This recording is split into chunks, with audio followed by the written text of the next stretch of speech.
Thank you so much, Chris. Well, tonight we're digging deeper into a federal indictment that charges a building inspector with conspiring to commit fraud with Mayor LaToya Cantrell. Now, this could be a defining moment in the criminal investigation of the mayor. But Chief Investigative Reporter David Hammer has been exposing the Fed's main allegations for years. He obtained exclusive audio of the mayor that reveals how some of this all played out.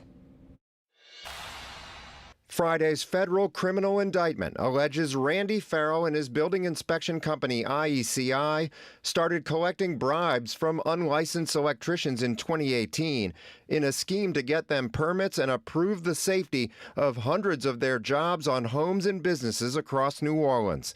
The scheme not only involved the alleged improper exchange of monies, but might have affected individual homeowners, might have affected banks who relied on that to make mortgages, might have affected insurance companies who were relying on the safetiness of that sort of work. The timeline of the alleged scheme is key and leads right to Mayor LaToya Cantrell and her second-in-command, Gilbert Montano. December 2018, Farrell and his business partner, Fouad Ziton, allegedly discuss asking Cantrell to fire Jennifer Cecil, a city official who was investigating Farrell. Farrell allegedly gets Cantrell and Ziton tickets to a Saints game and texts Ziton, "Tell Cantrell just a reminder to can that."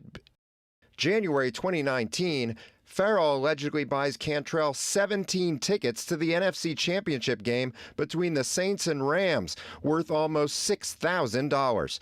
The indictment says Farrell then texts Ziton, "Just get Cantrell to get Cecil out, and we will be kings." August 2019, Farrell allegedly pays an $831 bill at Ruth's Chris Steakhouse for Cantrell, Ziton, and others, and directly asks the mayor to fire Cecil.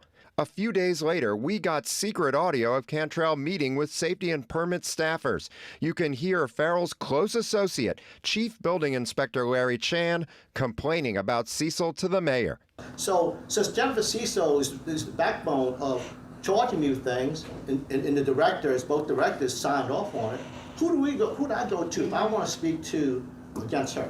Do you believe that we have what we need internally to fill leadership gaps should any become open? So like running one stop, that sort of thing. A few days later, Cecil's boss, Chad Dyer, tells her she's being fired. Farrell sends Ziton a text saying the is gone. September 2019, WWL breaks the story of a sweeping federal criminal probe of safety and permits. 3 days later, at an emergency staff meeting, Larry Chan asks how WWL knew about the meeting. And it says sources told WWL TV that city inspectors have a mandatory meeting Monday morning to talk about auditing.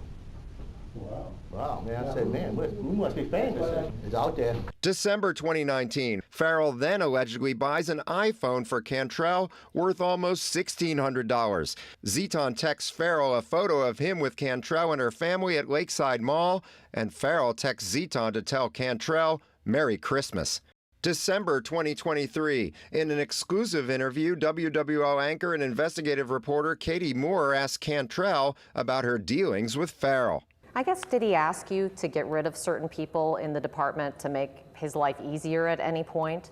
No, I don't do favors I've never had any conversations with anyone, Randy Farrell or anyone else, relative to who I need to put in place in leadership to make it easy for anybody. But then Friday, the indictment alleges the opposite. It charges Randy Farrell with 25 counts of conspiracy, wire fraud, and honest services fraud. Cantrell, identified as public official 1, is named as an unindicted co-conspirator. David Hammer, WWL Louisiana. Farrell's attorney, Rick Simmons, issued a statement denying the allegations. That statement says the indictment, quote, sensationalizes statements taken out of context. It also says Fouad Ziton, quote, unfortunately had access to Mr. Farrell's credit card. And it adds, quote, allegations of bribery of public official 1 for a luncheon meal and utilization of Saints tickets are too close to the political system.